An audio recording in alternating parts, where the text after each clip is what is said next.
Olá, queridos, saudações de paz. Que Deus abençoe a vida de vocês de uma forma especial. Que Deus te abençoe grandiosamente, tá bom? Hoje, segunda-feira, dia 1º de abril, iniciando mais um mês, e nós estamos aqui para mais uma aula produtiva e abençoada, tá bom?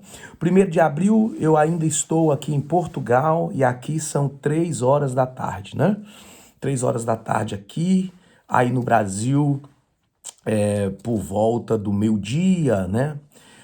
E nós estamos aqui para uma aula produtiva hoje. A nossa aula hoje vai ser um pouco mais breve. Por quê? Porque na semana passada eu tive dificuldade devido à nossa internet aqui de estar publicando a nossa aula para vocês assistirem. Então eu vou tentar diminuir um pouco a aula hoje, né? A aula passada teve por volta de 1 hora e meia e demorou muito tempo para eu conseguir publicar o vídeo, né? Então a nossa aula hoje eu vou tentar diminuir ela um pouco para facilitar a publicação do vídeo, para que você possa ter acesso em nome de Jesus ainda hoje, né? E ser abençoado de uma forma especial. Já para nossa próxima aula, visto que eu retorno ao Brasil essa semana, já para nossa próxima aula, eu vou estar fazendo uma aula ao vivo, ok? Voltando às aulas ao vivo e para que você possa tirar todas as suas dúvidas. De qualquer maneira, de qualquer forma, é importante que você assista a aula e que se há alguma dúvida no entender da aula, você vai ao grupo e tira a sua dúvida para que não fique dúvidas, ok? Para que não fique dúvidas. Nós vamos começar a nossa aula hoje orando ao Senhor. Vamos falar com Deus. Senhor Deus de Abraão, de Isaac, de Israel, neste momento quero colocar-me diante do Senhor e da tua presença e quero pedir ao Senhor que o Senhor possa trazer luz ao nosso caminho, como está escrito na tua palavra, lâmpada para os meus pés e luz para os meus caminhos é a tua palavra, Senhor. Que o Senhor possa nos revestir do dom de sabedoria da tua palavra de sabedoria, para que eu possa levar aos irmãos de forma simples o ensino da mesma e de forma tal que eles possam aprender as profundezas da sua palavra em nome de Jesus. Amém? Que Deus te abençoe de forma especial. Vamos lá? Irmãos, então, na semana passada, eu fiz uma explanação sobre os profetas maiores e iniciei um dos livros dos profetas maiores, que foi o livro do profeta Jeremias, conhecido como profeta chorão. Hoje, nós vamos fazer uma explanação sobre os profetas menores e vamos iniciar pelo livro hoje do profeta Amós. Então eu tenho um ensino muito produtivo para você. Como eu disse na semana passada, quando nós vamos dividir o cânon do Antigo Testamento, o cânon do Antigo Testamento, ele é dividido em 4 partes, né?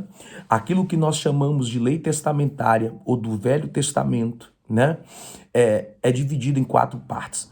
A primeira parte nós chamamos de Pentateuco, né? O Pentateuco é a Torá. A Torá são 5 primeiros livros de Moisés, né? Gênesis, Êxodo, Levítico, Números e Deuteronômios.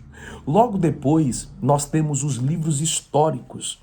E quais são os livros históricos de Israel? Os livros históricos do Antigo Testamento narra a chegada de Israel em Canaã até o seu cativeiro, né? Então, nós vamos ver ali o início de Israel em Canaã. Logo depois, nós vamos ter os livros poéticos, né? Livros como Salmos, né? Como Provérbios, Eclesiastes e assim por diante.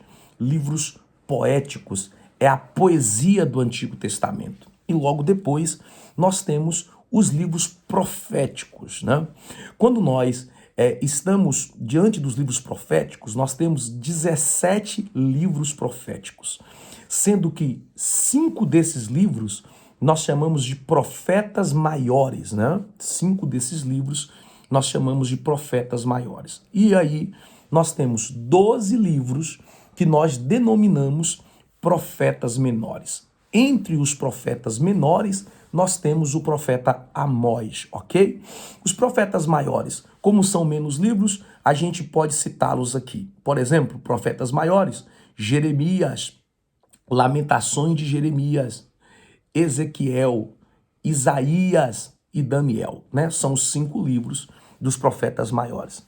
Os profetas menores são 12 livros e hoje eu quero começar, né? Não na ordem que está no nosso cano, mas eu quero começar hoje por um livro que particularmente eu gosto muito, que é o livro do profeta Amós. Só pontuar, eu pontuei na última aula e é necessário que eu pontue também nessa aula. Quando nós falamos sobre profetas maiores e profetas menores, nós não estamos dizendo que os maiores têm mais importância do que os menores. Não é isso.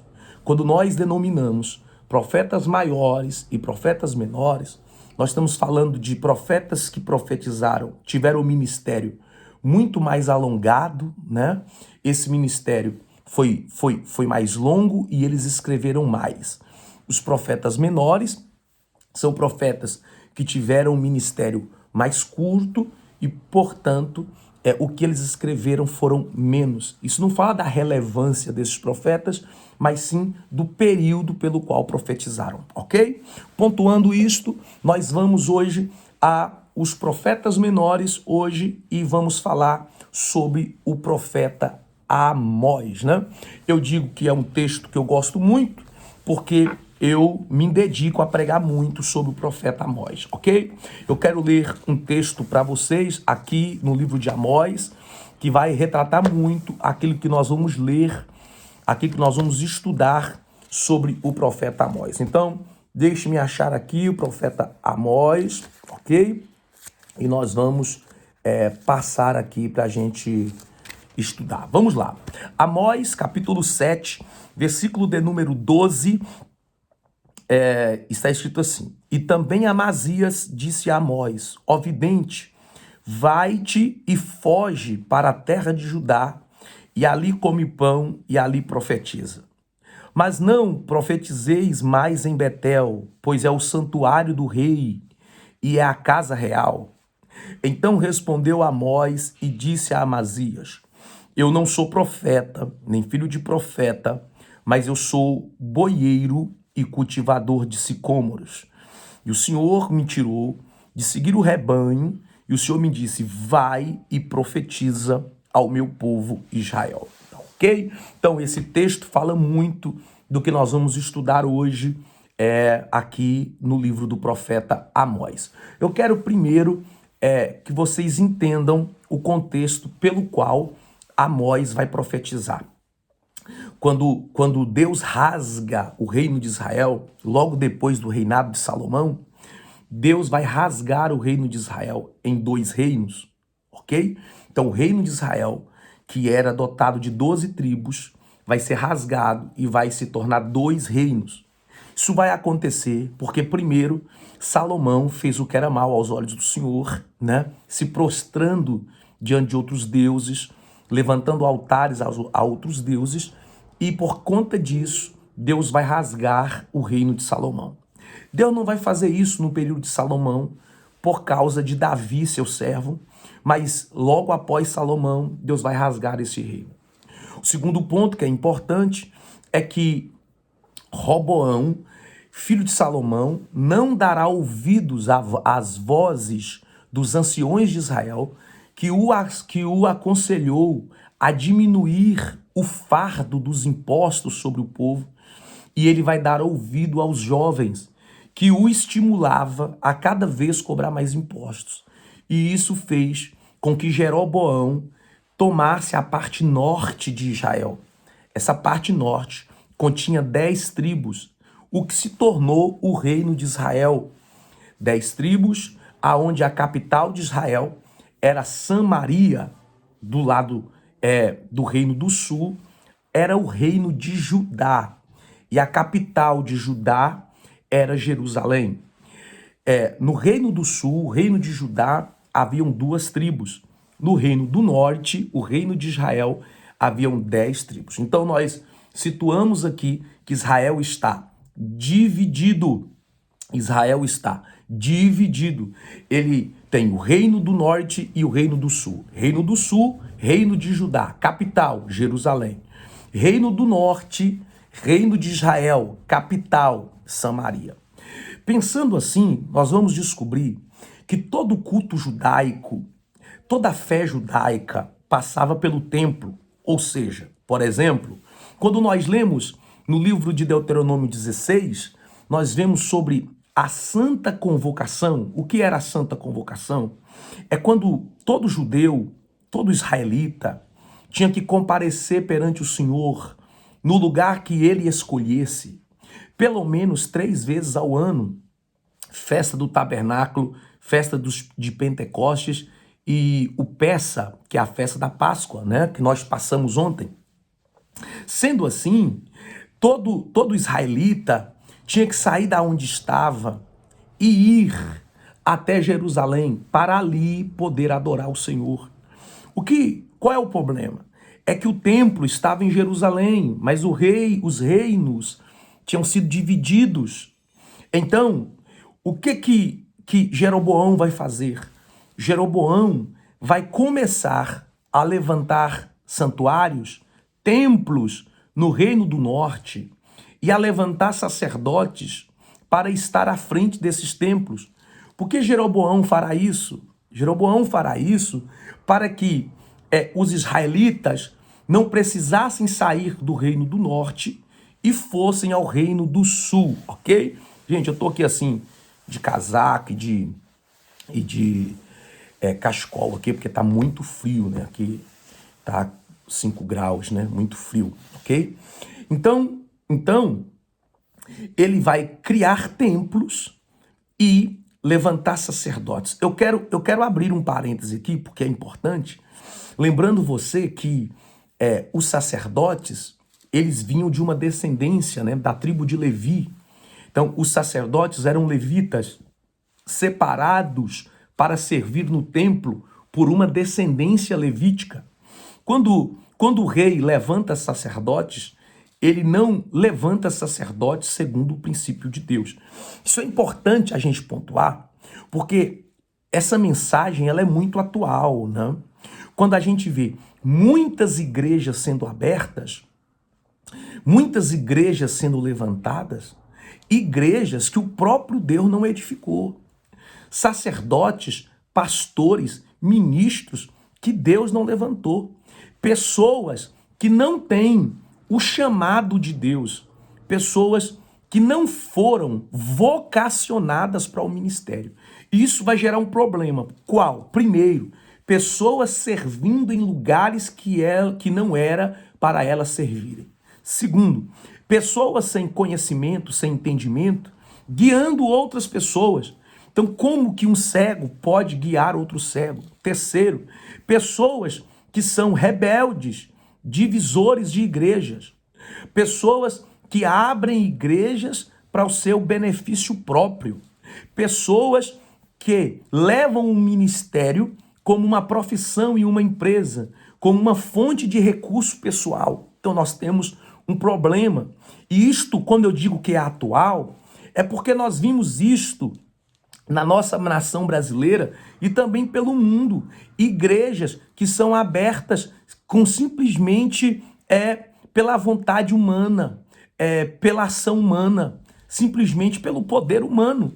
Lugares aonde Deus não habita, lugares aonde Deus não se manifesta, né? Segundo, e eu quero destacar, segundo a Bíblia, um desses santuários era em Betel, e o sacerdote lá era Amazias, e lá também tinha um bezerro. Então, quer dizer que eles iam a Betel, até entregavam seus dízimos em Betel, mas Betel havia lá um bezerro, né? E eles adoravam o bezerro, né? Algo que me chama a atenção, dentro do texto que nós lemos, nessa pequena e breve introdução, é que quando Amazias vai falar ao profeta Amós, e nós lemos o texto, ele diz no versículo 13 do capítulo 7, mas não profetizes mais em Betel, pois é o santuário do rei e a casa real. Então Amazias está impedindo o profeta Amós de profetizar em Betel. E aqui há um outro paradoxo, tá? Aos nossos alunos, irmã Dulce, irmã Lene, né? Os nossos alunos. Por que é um paradoxo? Porque o que é a profecia senão a palavra de Deus? Percebeu que Amazias chama Amós de vidente? O que era um vidente? Nós já estudamos sobre isso. O vidente era aquele que tinha o dom da vidência. Então o profeta nos dias atuais, antigamente era chamado vidente, porque ele tinha o dom da vidência, ou seja, ele conseguia enxergar o que os outros não enxergavam. Amazias reconhece que Amós é um profeta. Ele diz, vai embora, vidente. Ele está colocando um profeta para fora da igreja. E ele vai destacar porque ele coloca o profeta para fora da igreja. Ele diz, porque aqui é a casa do rei. Não do rei dos reis e senhor dos senhores, mas é a casa do rei Jeroboão, aqui o Jeroboão II. Então ele está dizendo, olha, aqui esse templo é a casa do rei Jeroboão II. Quer dizer, o templo não era a casa de Deus, mas o templo era a casa dos homens. E por causa disso, ele vai matar o profético, ele vai pôr o profético para fora. Quando eu digo que a mensagem é atual, ela é moderna, é porque uma igreja que não tem profecia, não tem confronto. Uma igreja que não tem profecia, as pessoas continuam no pecado. Uma igreja que não tem profecia, as pessoas perdem o domínio, as pessoas perdem a direção. E quem diz isso não sou eu, quem diz isso é a Bíblia. Quando a Bíblia diz o quê? Sem profecia, o meu povo perece. A palavra profecia, no original, é chazon. E chazon aponta para sonhos de revelação, visão e profecia. Então Deus estava dizendo, sem visão, sem profecia, sem saber a minha vontade, sem saber a minha palavra, o meu povo perece. E a palavra perecer, no original, é perder o domínio das coisas. Então, quando não se tem direção, quando não se tem a palavra profética, não se tem crescimento e as pessoas não sabem o seu propósito, o seu destino. Atos dos Apóstolos, capítulo 13, a Bíblia diz que a igreja de Antioquia crescia. Olha que coisa tremenda. A igreja de Antioquia crescia. E por que a igreja de Antioquia crescia? Porque lá tinha mestres. O que é um mestre? É alguém que move o dom de palavra de sabedoria e ele tem um conhecimento profundo das Escrituras. O conhecimento que ele tem profundo das Escrituras o leva a ensinar o outro, né? Então, o mestre ou o doutor, ele é um ministério dentro da igreja, um ministério de ensino, onde pessoas são edificadas na palavra, no ensino. Isso é tremendo. Mas a igreja de Antioquia não tinha apenas mestres, mas a igreja de Antioquia também tinha profetas. Ou seja, não adianta ter mestres se não tiver profetas, porque o ministério profético é o ministério de apontar caminho, de confrontar pessoas a se alinhar e a viver o propósito que Deus tem com elas. Então, o que eu vejo? O texto diz, e servindo eles quem? Paulo e Barnabé, servindo eles à igreja e jejuando e orando, disse o Espírito Santo, separai-me a Barnabé e a Saulo para a obra que eu os tenho chamado. Então, quer dizer, uma igreja que tem um ministério profético tem um apontar de caminhos. Deus diz, olha, eu estou separando, eu estou escolhendo, você vai fazer. Isso é um ministério profético, é um ministério de confronto, é um ministério de destino, é um ministério de apontar caminho. Mas o que eu estou vendo no livro de Amós é Amazias, um sacerdote levantado por homens que serve em uma igreja levantada por homens, uma igreja coberta por idolatria, aonde pessoas vão ali, dão dízimo, mas não são confrontadas, E aonde, olha que coisa tremenda isso aqui. E aonde quem manda é o homem. E quando o homem que manda, o profeta não tem vez. O profético é expulso. O profético é colocado para fora. E é isso que está acontecendo aqui. Estão colocando o profético para fora. Estão expulsando o profético. Estão mandando embora o profético. Então, Amós, Deus vai levantar Amós em um período de apostasia espiritual de Israel. Não era um período de escassez. Era até um período de prosperidade. Porém, era um período de apostasia espiritual. Ok? Então, a gente começou a introduzir aqui que é muito importante que você entenda o contexto pelo qual Deus levantará Amós para profetizar. Então vamos lá? Vamos falar um pouco aqui dentro da apostila. Por que estudar o livro de Amós? O livro de Amós registra algumas das profecias e dos ensinamentos que o profeta Amós transmitiu no reino de Israel durante o governo de Jeroboão II. O povo rejeitou as advertências e os ensinamentos de Amós e quis que ele levasse sua vigorosa mensagem para outro lugar. Ao estudar este livro, os alunos podem adquirir maior entendimento do papel fundamental que os profetas desempenham na obra do Senhor e mais gratidão pelo chamado dos profetas nos nossos dias. Então, entendamos que Deus levanta Amós para levar uma mensagem de juízo, uma mensagem confrontativa ao reino de Israel, mas Israel vai rejeitar a mensagem de Amós e vai querer expulsar o profético de Israel e mandá-lo profetizar em outro ambiente, né? Eles vão rejeitar a direção de Deus. Quando nós estudamos o livro de Amós, nós vamos descobrir a importância do ministério profético nos nossos dias e a importância de se valorizar a direção e a palavra de Deus. Pergunta base: quem escreveu o livro de Amós? Vamos lá? A maioria, né, dos teólogos, né, dos ensinos apontam que o livro de Amós é escrito, leva o nome do seu escritor. Ou seja, a gente entende como verdade de que quem é o escritor de Amós é o próprio Amós. Mas alguns dizem que podem ter sido escribas que anotaram trechos dos seus ensinamentos e os compilaram e deram o nome a este livro, o livro de Amós, né? Mas é bem provável e é bem aceito que, como está escrito em Amós capítulo 1, versículo 1, que quem escreveu o livro de Amós foi o próprio Amós. Vamos lá. O que Amós fazia da vida, né? Qual era a função de Amós? Eu costumo dizer que Deus não chama desocupados, né? Então, todos aqueles que Deus chama dentro de um contexto, dentro de uma função, e geralmente a função que eles têm aponta muito do que Deus tem com cada uma das pessoas. Por exemplo, Amós era pastor de ovelhas, né? E também cultivador de sicômoros. Dá para anotar isso? Isso é importante que você anote, porque isso é muito produtivo. Então, Amós, ele era pastor de ovelhas. Vai aparecer dentro do que nós lemos, algumas vezes a palavra boieiro, né?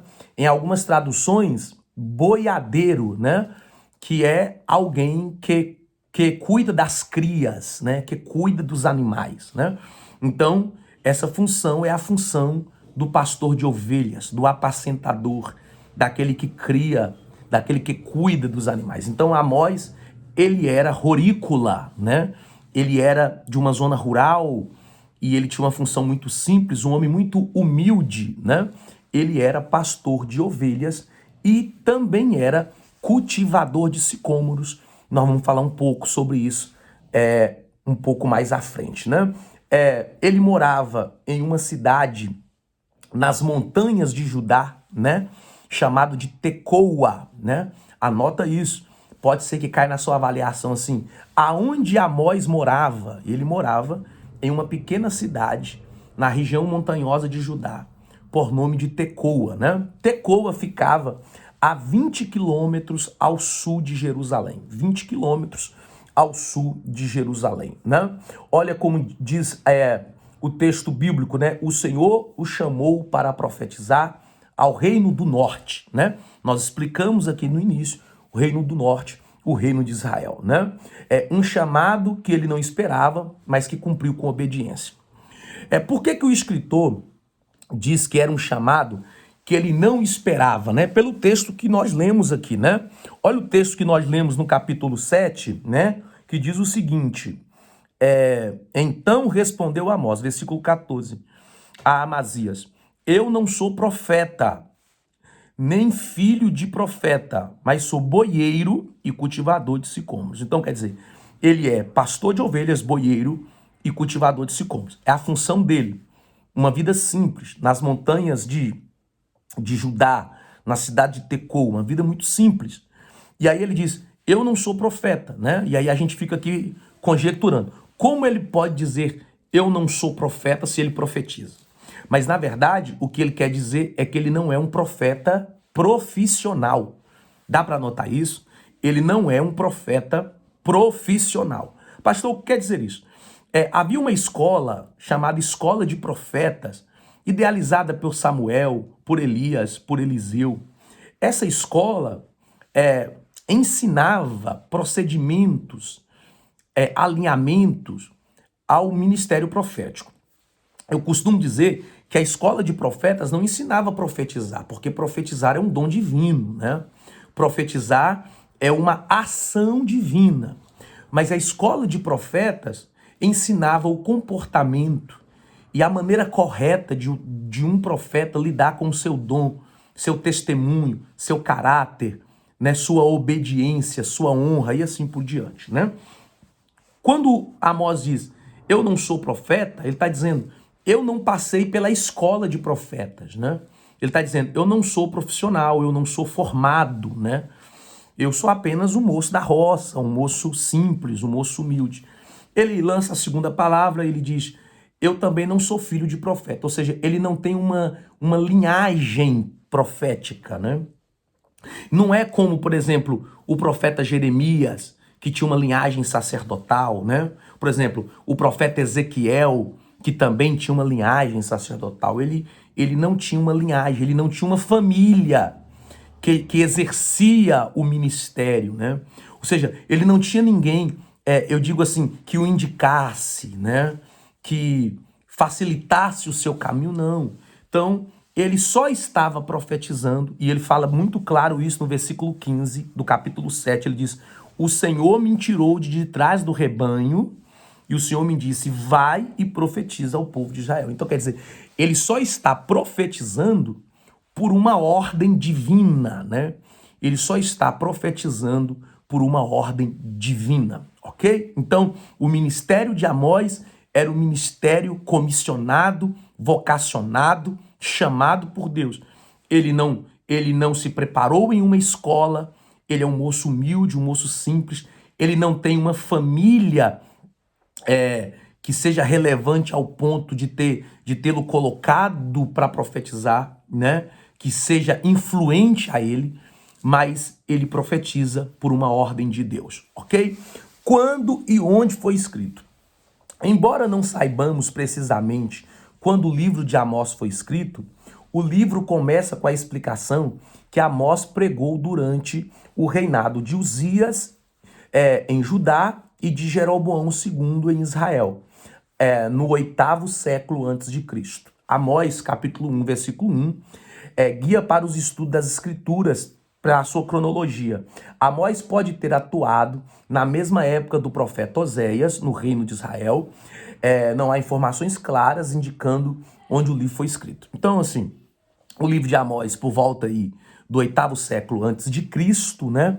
É provável, como Amós, ele profetiza no reinado de Uzias em Judá e de Jeroboão II em Israel, é bem provável que ele seja aí contemporâneo de Oséias, né? Do profeta menor, profeta Oséias. Bem provável também que ele seja contemporâneo do profeta Isaías, né?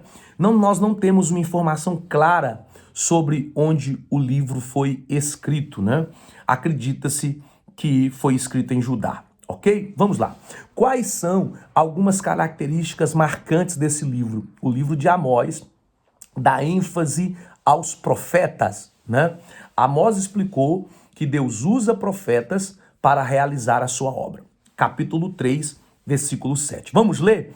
Capítulo 3, versículo 7 de Amós. Olha o que o Amós disse aqui, ó.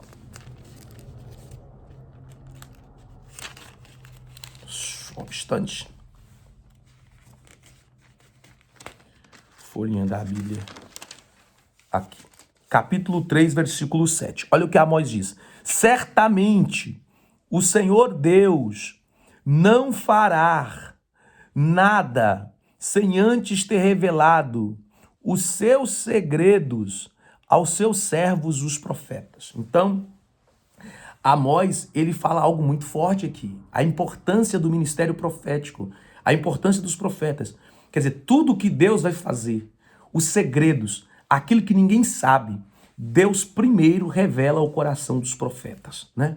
Então, Deus primeiro revela ao coração dos profetas, seus servos, né? Isso aqui é tremendo, né? Segundo aqui, vamos lá.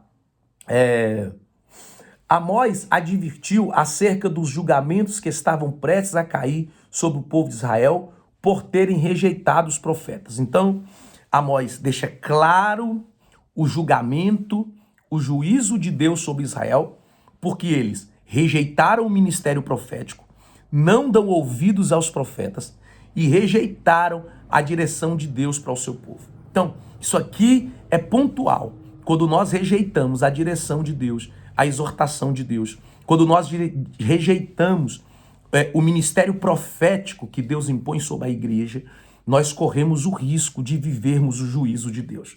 Além disso, Amós salientou o caráter moral de Jeová, o justo governante de todas as nações e homens. Amós mostrou que a oferta com qual o Senhor mais se importa é a de uma vida justa.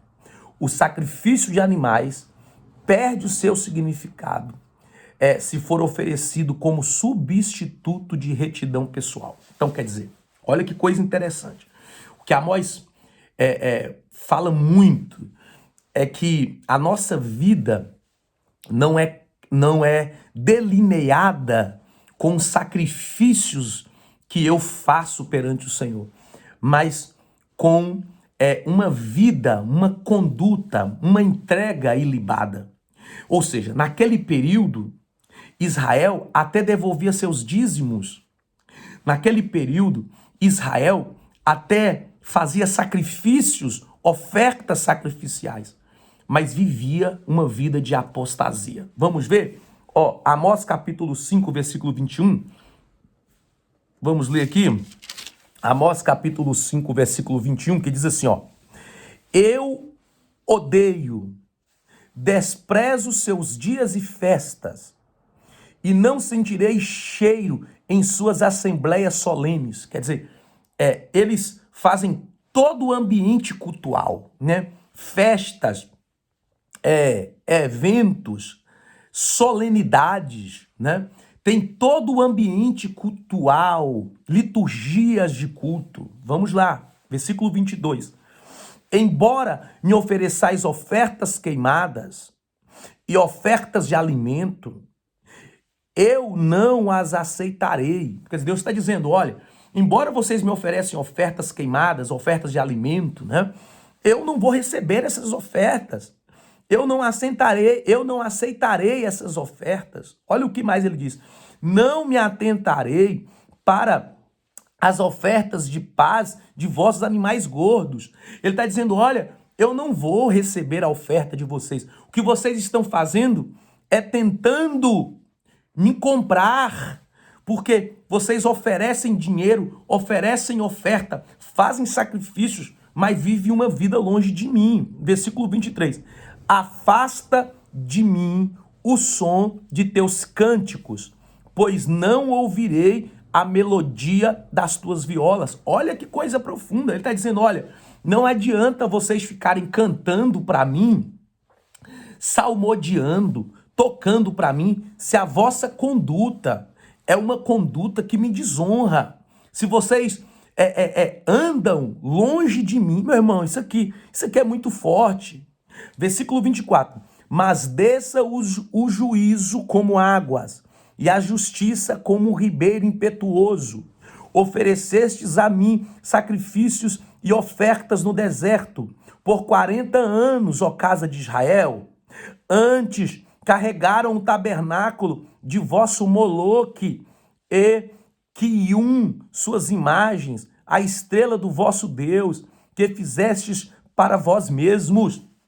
Portanto, vos levarei cativo para além de Damasco, diz o Senhor, cujo nome é o Senhor dos Exércitos. Então, olha que coisa tremenda. Eles estão oferecendo ofertas, sacrifícios, ofertas de alimento, ofertas pacíficas, ofertas queimadas. Eles estão cantando louvores. Eles estão indo ao santuário. Porém, Deus não está recebendo nem os louvores, nem as ofertas pacíficas, nem as ofertas queimadas, nem as ofertas de alimentos. Deus não os está recebendo. Pelo contrário, Deus diz pela boca do profeta Amós que Deus vai fazer descer sobre eles o juízo. Sabe por quê? Porque o Senhor os viu 40 anos no deserto. O Senhor os livrou do deserto. Tem um texto do profeta Jeremias 31:2 que diz: o povo que escapou da morte no Egito achou graça no deserto. O Senhor os livrou 40 anos do deserto. O Senhor os fez subir do Egito até a terra prometida. Mas ainda assim, olha o que diz o versículo 26. Eles carregavam o tabernáculo de vosso Moloque. Moloque era um deus cananeu que recebia como ofertas sacrifício de crianças. Eles levavam as imagens desses deuses. Ou seja, eles estão oferecendo adoração a Deus, culto a Deus, sacrifício a Deus. Mas eles estão servindo a deuses como Moloque. Eles são idólatras. Como Deus pode receber a oferta de um povo idólatra, de um povo contaminado, de um povo que é um povo que nós chamaríamos hoje de ecumenismo, ou seja, um tipo de culto de diversidade de religiões e deuses. Deus não recebe isso, gente. Deus não aceita isto. E é por isso que Deus vai levantar esse profeta. Olha, Amós profetizou sobre uma fome de ouvir a palavra do Senhor. Durante essa fome, as pessoas sairiam buscando a palavra do Senhor, os seus ensinamentos inspirados dos profetas, proferidos com autoridade, mas não achariam, irmãos. Vamos ler isso. Amós, capítulo 8, versículo 11, olha o que diz. Amós, irmão, anota isso. Esse estudo aqui vai mudar a sua vida. Esse estudo aqui vai lhe dar direção. Esse estudo aqui vai apontar destino.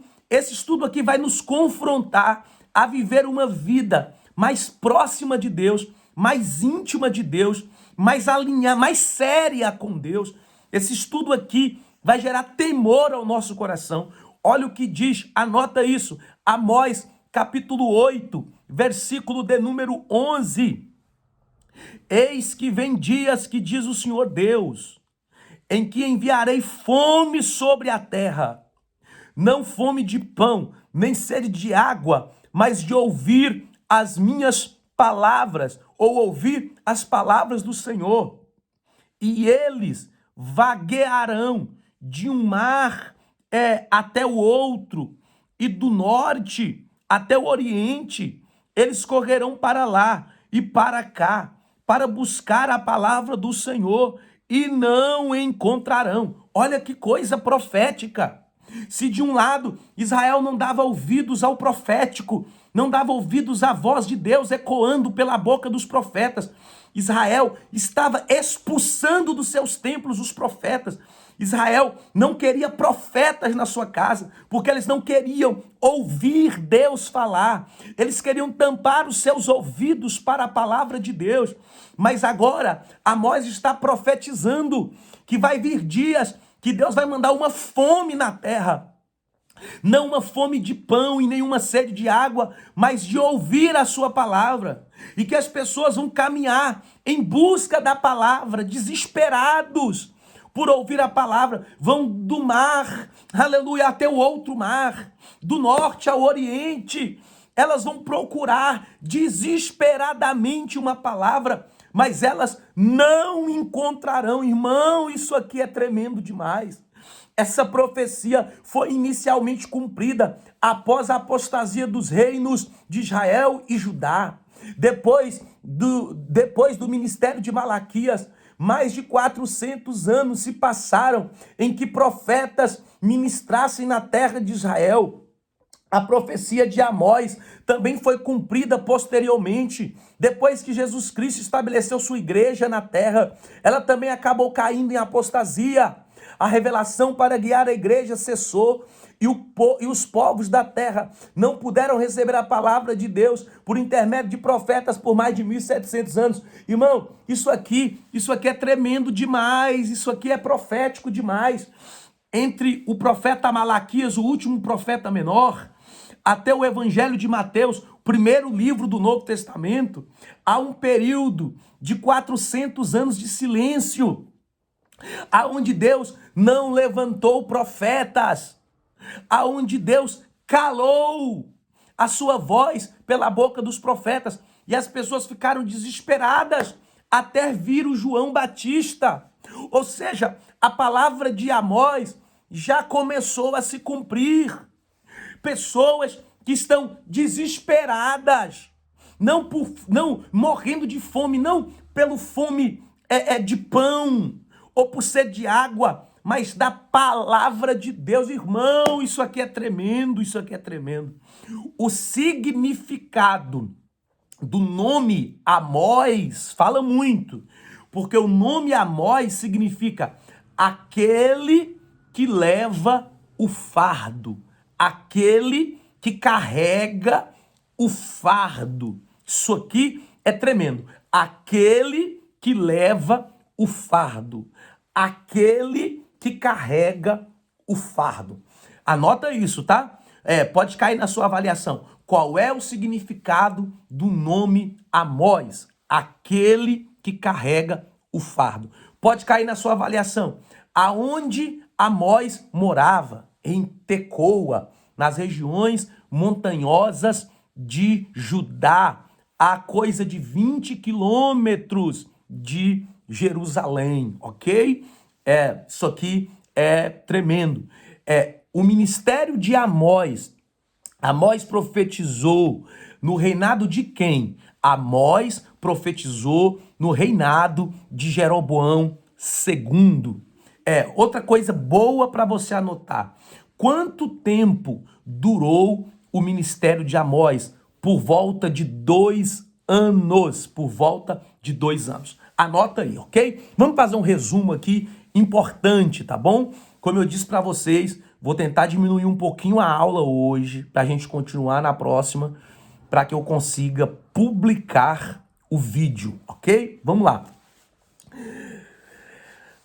Amós 1, vamos lá, 1 e 2, capítulo 1 e capítulo 2. Amós profetizava que o Senhor derramaria julgamento sobre a Síria, os filisteus, Tiro, Edom, o povo de Amon, o povo de Moabe, por causa da iniquidade deles. Amós também pregou que Judá e Israel seriam punidas por adotarem a iniquidade e rejeitarem ao Senhor. Então vamos lá. No capítulo 1 e no capítulo 2, Amós começa falando dos juízos de Deus sobre as nações vizinhas. Então, capítulo 1 e capítulo 2, Amós fala sobre os juízos de Deus sobre as nações vizinhas, sobre as nações gentias, sobre as nações ímpias, nações como, Síria, filisteus, Tiro, Edom, Amon, Moabe, ok? Então Amós priorizou, no capítulo 1 e no capítulo 2, falar do juízo de Deus sobre as nações vizinhas. Porém, todavia, ele também fala sobre as punições sobre Judá e sobre Israel, porque eles adoraram outros deuses, né? Adotaram a iniquidade e rejeitaram o Senhor, ok? Capítulo 3 e capítulo 4.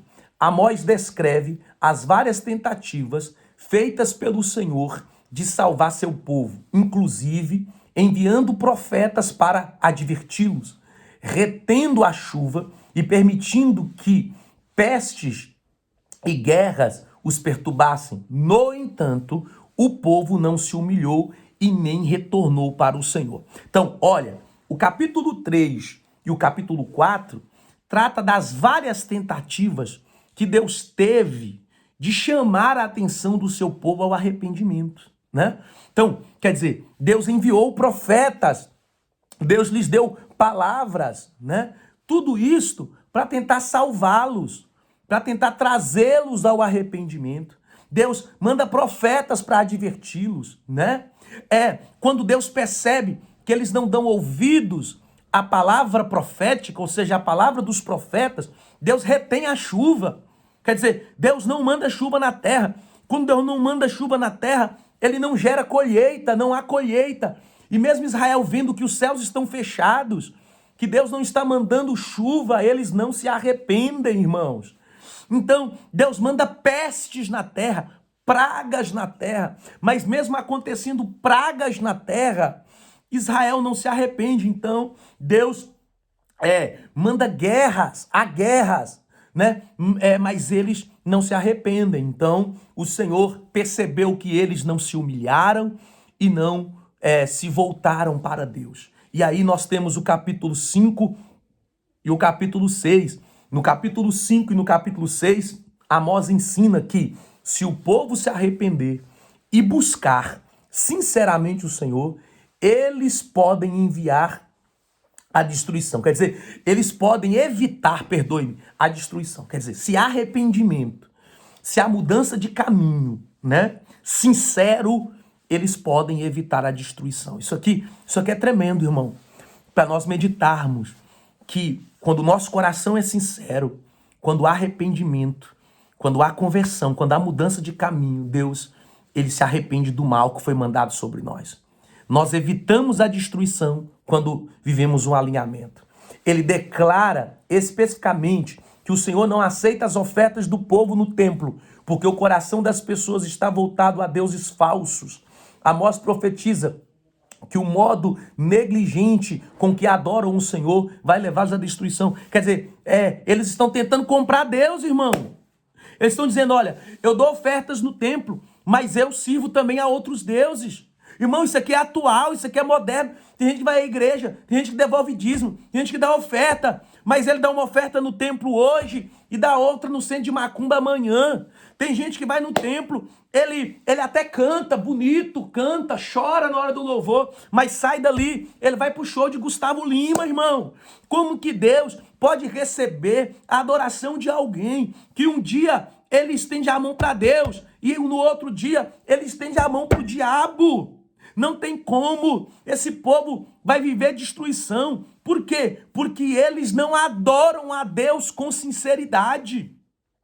Eles não ofertam para chamar a atenção de Deus, para agradar a Deus, para oferecer adoração a Deus. Eles ofertam para querer comprar a Deus. Irmãos, isso aqui é muito sério.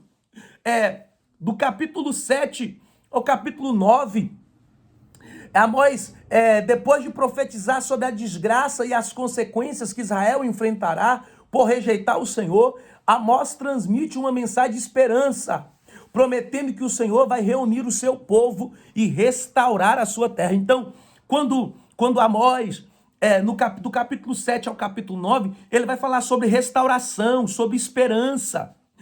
Deus não livraria Israel de pagar o preço pelos seus pecados, a consequência pelos seus erros. Mas Deus, depois de todo esse juízo, julgamento, alinhamento, Deus os restauraria, né? Deus os levantaria. E isto é tremendo, ok? Então, hoje nós passamos aqui a introdução do livro de Amós.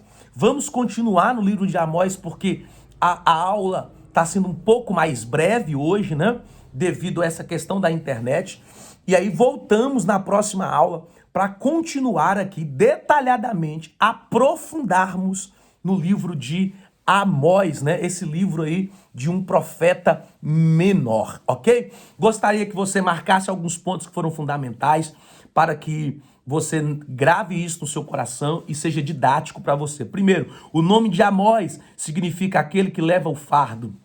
O livro de Amós provavelmente foi escrito pelo profeta, né, que leva o seu nome, ou seja, o livro que leva o seu nome provavelmente foi escrito por Amós.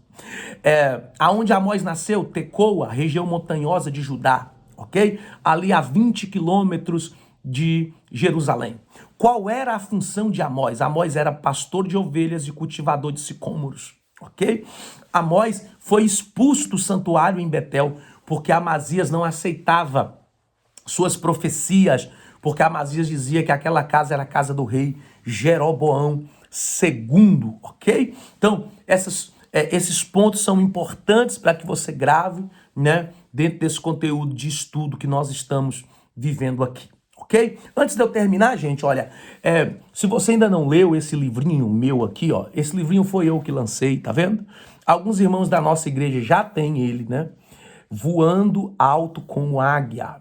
Um livro abençoadíssimo. Nós estamos lançando ele aqui na Europa. O pessoal está adquirindo, né? Os pastores estão comprando. E vamos voltar com eles ao Brasil. Se você ainda não adquiriu, adquira. Aqui eu falo sobre as características de uma águia e como isso se reflete em nós. Isaías 40, 29. Os que esperam no Senhor renovarão suas forças e subirão alto com asas como de águia. Por que Deus faz essa comparação? Por que Ele nos compara como uma águia? Primeiro, a águia é fiel e a águia é leal, né? Ela é fiel ao seu único, vai ter um único companheiro durante toda a vida. Fala de lealdade, fala de bênção sobre casamento. Segundo, a águia tem uma visão que alcança sua presa a 10 mil metros de distância. Nós falamos sobre a visão da águia, o poder de enxergar o que ninguém enxerga. Terceiro, a forma da coluna da águia é preparada para ela enfrentar tempestades. Isso é importante. Nós teremos muitas tempestades, mas o Senhor nos prepara para vencer essas tempestades. Outra coisa importante, a águia faz a sua morada na mais alta montanha ou árvore. Por quê? É um ambiente onde os homens não alcançam. Quando nós fazemos a nossa morada no Senhor, no esconderijo do Altíssimo, os homens não alcançam. Terceiro, o principal predador da águia é a serpente. Ela está na terra. Por conta disso, todas as vezes que a águia vai batalhar contra a serpente, ela tira a serpente da terra e leva a serpente para os céus. Ou seja, é maneira de batalha espiritual. Quando você sai da terra e leva suas batalhas diante de Deus. Outra coisa importantíssima. A águia tem um período em que ela renova as suas forças. Eu falo sobre o renovo aqui. Irmão, isso aqui é tremendo. Se você ainda não adquiriu, adquira e você vai ser tremendamente abençoado, tá bom?